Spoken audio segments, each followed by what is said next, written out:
Well, today we are in conversation with the original pioneer of customer experience, Colin Shaw of Beyond Philosophy. Colin, it's great to chat with you today. Yeah, no, thank you very much for having me on. You're making me sound very old when you say the original. I think the kids call it the OG, right? Yeah, that's it. Yeah. Well, my kids call me lots of things, but I'm not sure if that's one of them. Exactly. Right. No, Colin, you and I have had several conversations through the years now about all of So, your experience and research. So I'm really looking forward to our chat today because we're going to talk about how to create a nice world where technology and people converge. So before we get into the yeah. conversation, why don't you give our listeners and the viewers here a little bit of background on your research and why you're so passionate about the subject? Yeah, this has been a subject that's I've been passionate about now for a number of years. So back in 2002, I wrote my first book on customer experience. What our research shows is that, a customer experience is effectively about four things. It's about a rational experience, it's about an emotional experience, but it's also about a subconscious and a psychological experience.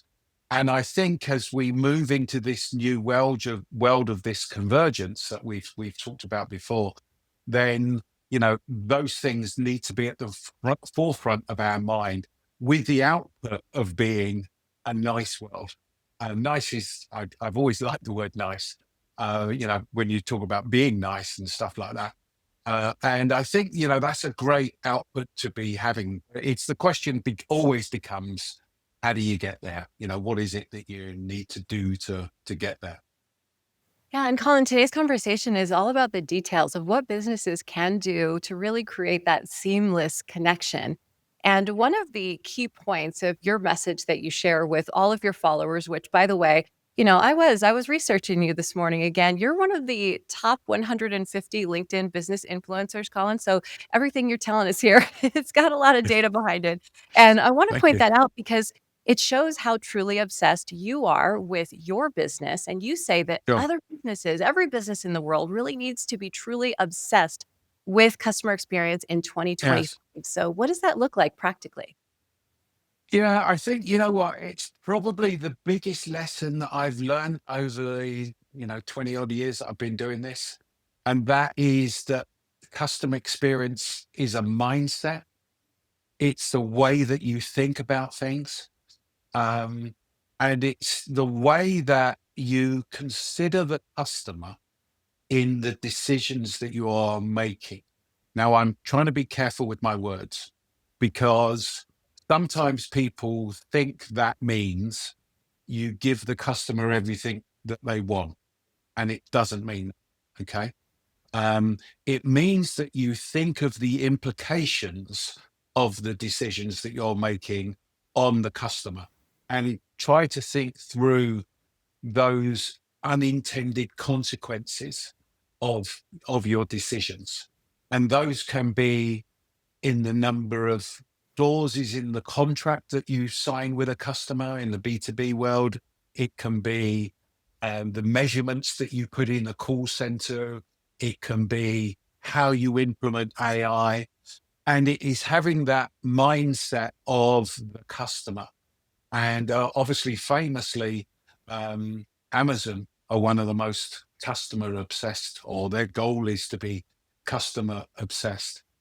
And sadly, that is a far reach from large percentage of organizations. They still look at costs and saving costs as being one of the primary goals. So that's what being obsessed means for me. You think about it and you think of the implications, but you don't necessarily give customers everything that they want.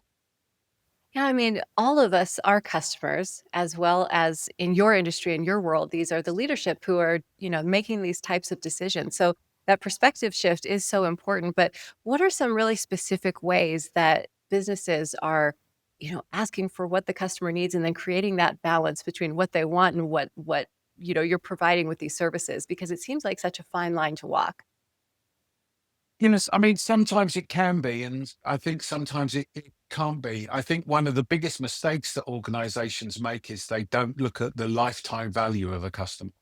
So they treat the customer, and this again came out in the research that we did for my second book, which showed that organizations are on a maturity curve, if you like, of being what we called naive to natural. So they're either naive in the way that they think of customers, um, or they think of customers naturally.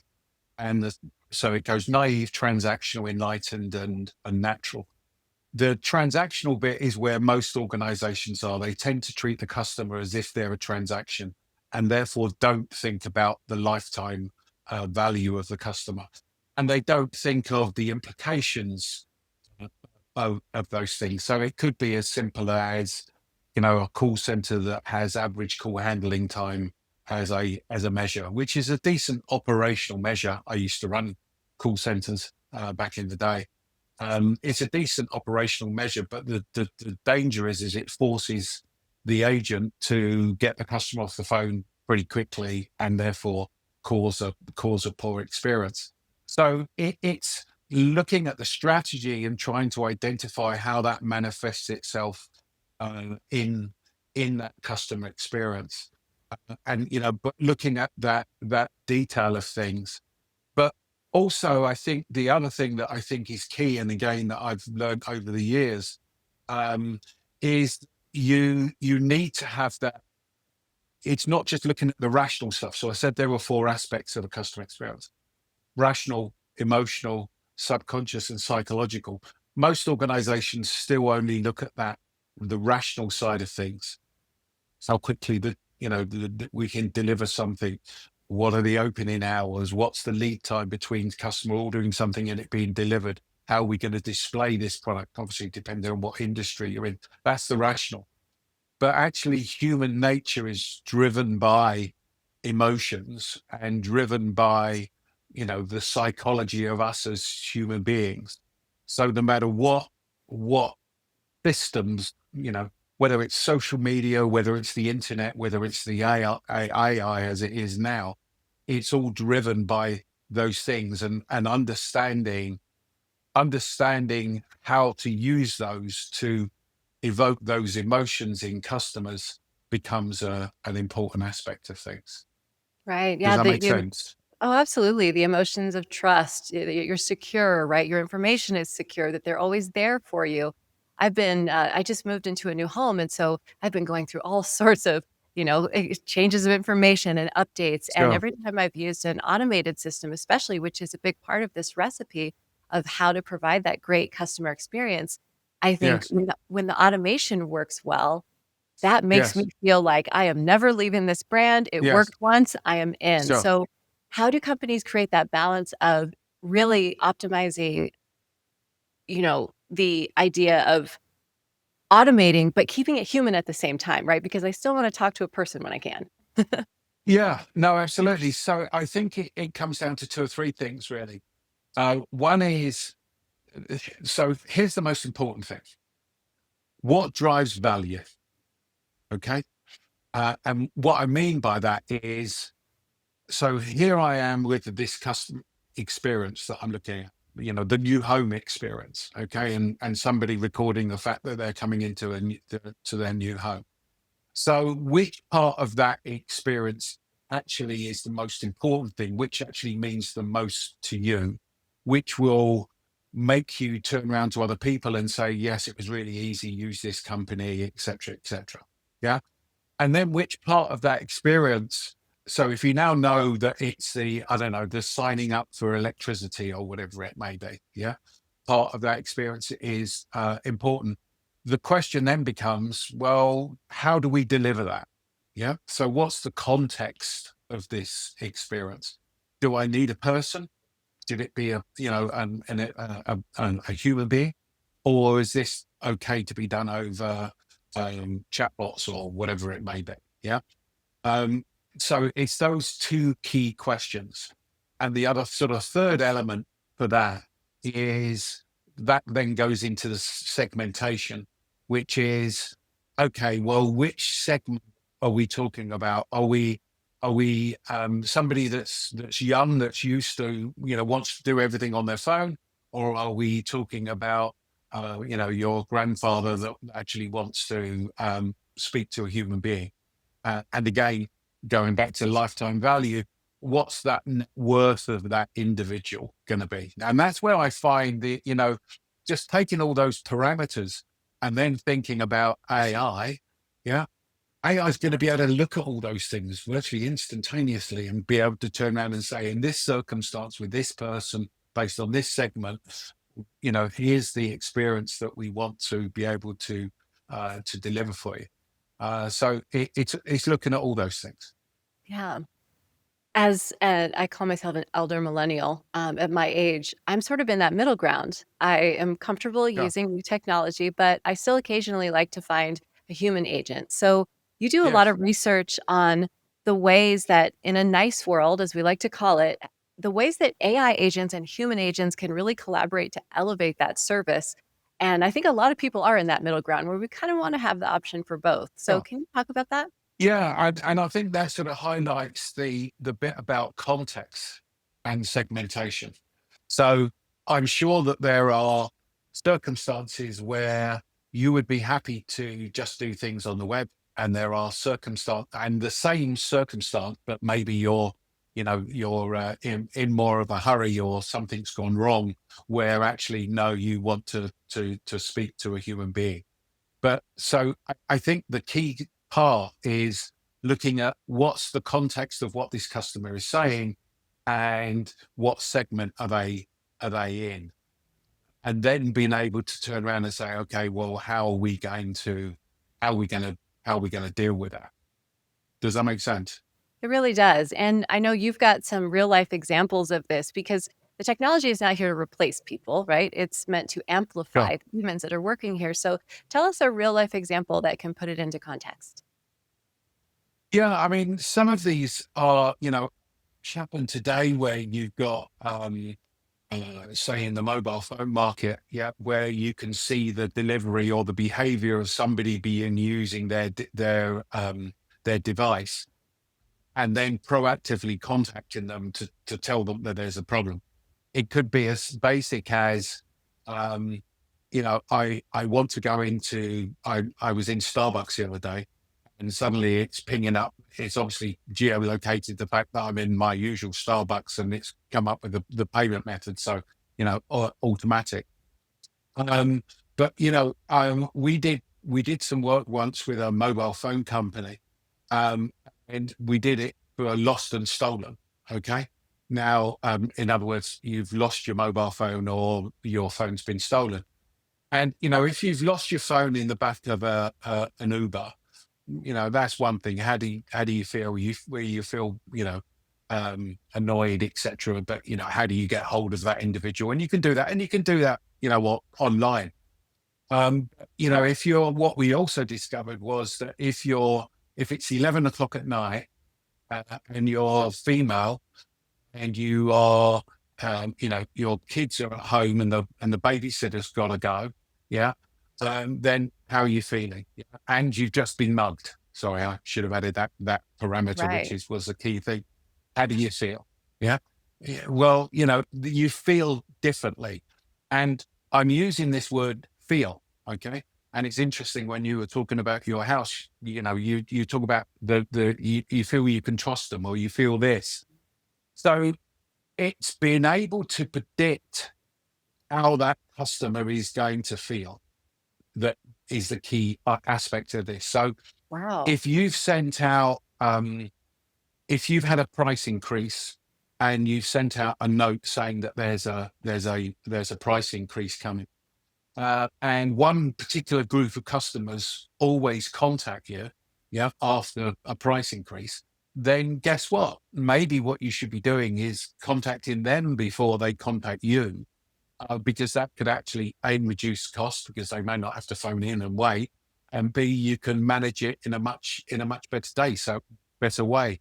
So it comes more predictive. So it's gathering all of that information to be able to produce.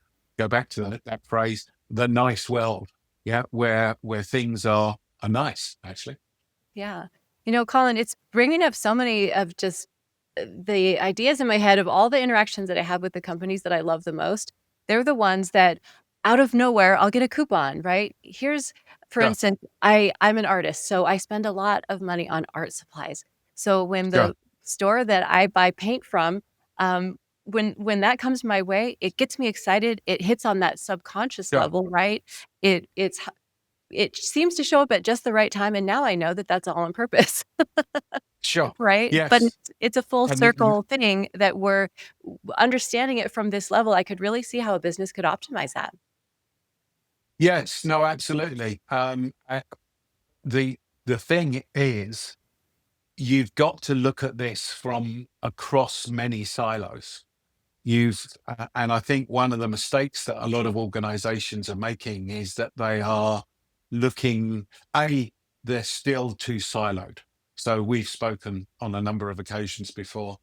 Um, and the reality is organizations are just as siloed as they ever used to be.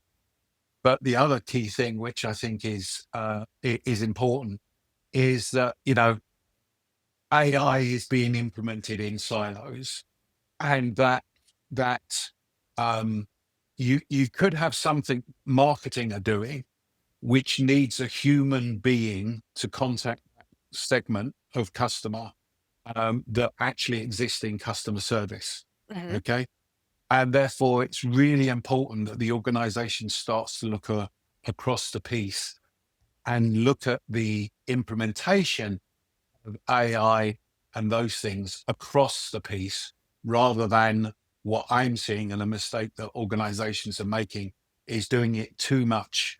Marketing are doing the implementation of Right. AI, customer services are doing the implementation of AI, sales, and it's not looking at the whole thing and looking at the customer from a complete position. Yeah, and that's actually a big part of your research and what you are so passionate Yes. about is breaking down silos. So give us some ways that organizations can start breaking down silos to really create that integrated approach. So I think the the key issue is you've got to define at a strategic level what is the experience that you're trying to deliver. Okay. I would ask your listeners to answer that question for themselves. Mhm. What's the experience that you're trying to deliver? Okay. And I would ask them then to go in and ask their colleagues to tell them what they think the experience is that they're trying to deliver. And I will lay you money that it will be different. Oh, So great the point. issue becomes that everyone has a different picture of what the output's going to be. So you have to turn around and say, we want our customers to feel trust or feel cared for, or we want our customers to feel pleased. And then you need to design those experiences. So that's at a sort of top level, strategic level. And guess what? All of the silos are delivering that. Okay. So all silos have got that. Once you've got that, you can then start measuring the silos against that. So a good way of pulling those silos together is to have common measurement that runs across the silos that's trying to get that strategic aim. And then that comes into the top question, which is about being customer obsessed, which also means that customer silos or the silos are not just customer facing silos, but those measures and that experience need to be implemented within HR, need to be implemented within legal, need to be implemented within finance, etc., etc. Okay, so it's the whole company. Wow. And then there are projects, and people understand that if we've got a customer, if we've done something that means somebody in marketing where customer service need to give them a call, it's to achieve that common goal.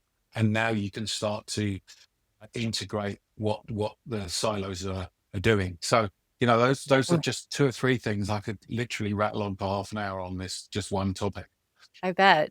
No, it does. It sounds like a daunting task, but it's so worthwhile. It has to happen for any business to truly thrive. You really have to reverse engineer, start from the outcome and then work backwards, because keeping everyone on the same page then creates that autonomy, which is what everyone's looking for. So, another big part of this is that in the past, we've come from a very reactive world with customer experience, right? It's sort of, we fix the problem when it shows up. Now we're in a world of proactivity around all of us in every aspect of our lives. So how can companies be proactive when it comes to integrating AI into all of this and keeping the human experience strong? How does that side of it work? Yeah, and this is where I'm the most excited about AI and how that comes about, because I think that really provides us with the platform to be able to predict what the customer is going to be able to do next, and then provide them with a proactive experience. Because the reality is, in today's world, businesses have not had that ability really. Um, and most businesses are reactive to a customer. We wait till a customer phones up and says, the electricity's gone out, I've moved house, this is happening, whatever it may be. And in the new world, we're going to be able to look at customer behavior and then provide a proactive experience. And I'm going to stop on a couple of important words there. You know, customer behavior, okay, which obviously means how a customer behaves. So, having written 7 books on customer experience, I'm now going to tell you Only something 7? that I find, yeah, only 7, yeah. I've got one. I'm going to do one at the weekend. No, I'm going to joke. Um, so, if you think about customer behavior, that's a really important phrase to look at. Because, for instance, Disney know that when they ask their customers what they want to eat at a theme park, Disney know that people say they'd like to have an option of a salad. Disney also know that people don't eat salads at theme parks. They eat hot dogs and hamburgers. So the strange thing I'm going to say to you after writing these 7 books is sometimes you shouldn't listen to your customers. Okay. Right, right. Because sometimes what customers tell you and what they do can be different. Okay. So somebody may tell you they're going to do something and then do something else. They may tell you they're going to buy something and do something else. And where we're going to be able to get to, as long as the systems are designed in this way, we're going to be able to look at customers' behavior. And when I say behavior, this can go back to those 4 aspects that I spoke about: rational, emotional, subconscious, and psychological. The psychological part is all about how do people behave? Why do we make decisions that we do? How do we behave? And what do we physically do? And AI will clearly be able to recognize that this piece of literature has gone out from marketing. This segment of customers typically will contact the customer service because they want a human interaction, and they typically contact them twice. This segment, this smaller segment of that segment will actually complain. Yeah. And now we can start to turn around and say, how are we going to deal with those customers? And how are we going to go back to your question, how are we going to be proactive?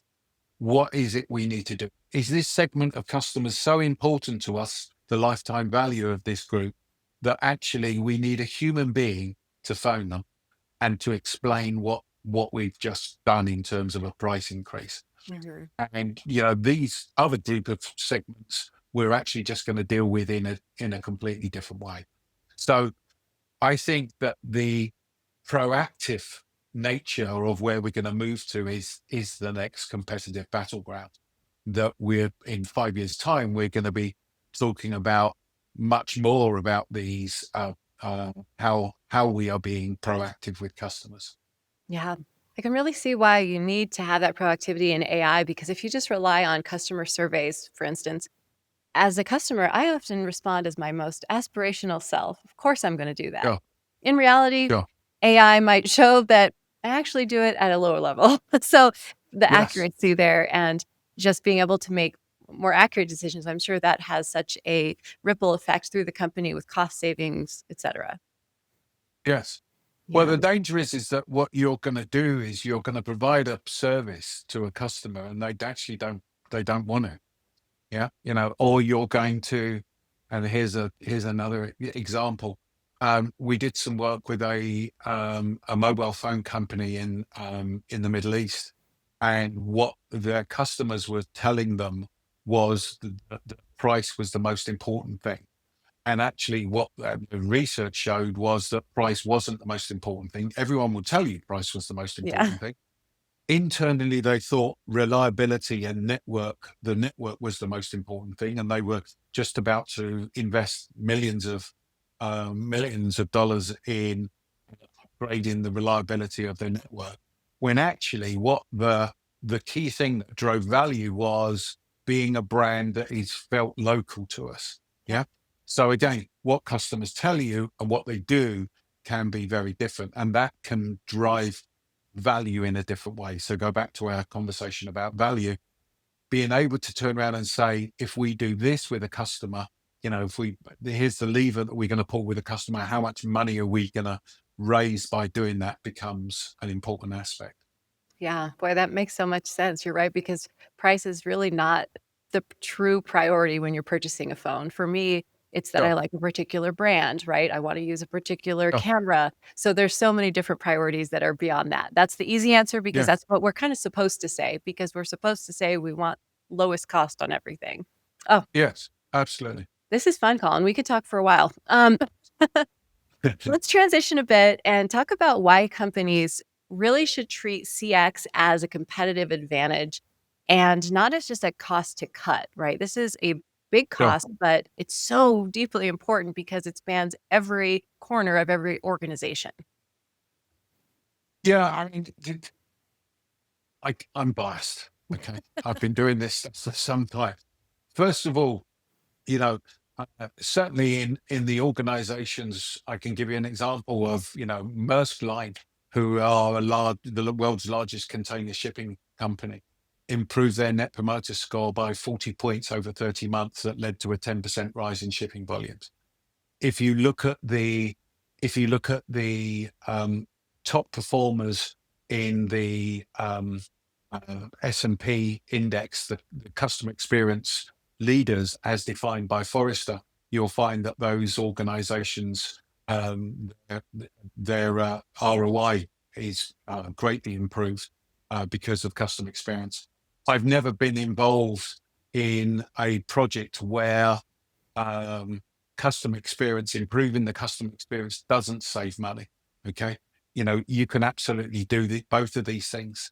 I think the danger is that what organizations doing is they're obsessed by things that are necessarily going wrong with the customer experience as Mm, opposed to looking at the opportunity areas. So just because your surveys tell you that this area here is customers are complaining about, that doesn't mean to say that that's the area that you need to focus on, because the biggest bang for your buck could be in an area of opportunity by providing a proactive experience. So it goes back to the value bit, which is how much money will I gain by fixing these problems down here with customers, and how much money would I gain by providing a proactive experience. And you could end up, and invariably you end up actually getting more money by doing that. yeah, it's hard to argue with a direct correlation. Like you said, the top companies Yeah. really focus on customer experience. So Yes. yeah, it's hard to argue. Well, Colin, I want to thank you so much for your time today. So much information, just as some takeaways of what it means for us to have an organization that wants to create a nice world. In a nice world, problems go away before they happen, right? Wouldn't that be great if it Correct. happened in life as well, right? Help We arrives. will get there. We will Yeah, get there. we will get there. I feel like we're on the way. I feel it all around me. Help arrives before it's needed, and the experience really just works. So, we want to ask our listeners and our viewers today, what does that look like to you, and how do we start building it? Now, we can start that by sparking the conversation inside the organization and start asking the question of what it would take to create a nice world where you work. So, Colin, thank you so much for your time. Remind our listeners and Thank you. viewers where they can get in touch or maybe buy one of your many, many books. Yeah. Well, I'm very active on LinkedIn. So just look me up on LinkedIn or go to our website, which is beyondphilosophy.com. Wonderful. Colin, thank you for your time. Thank you. Cheers.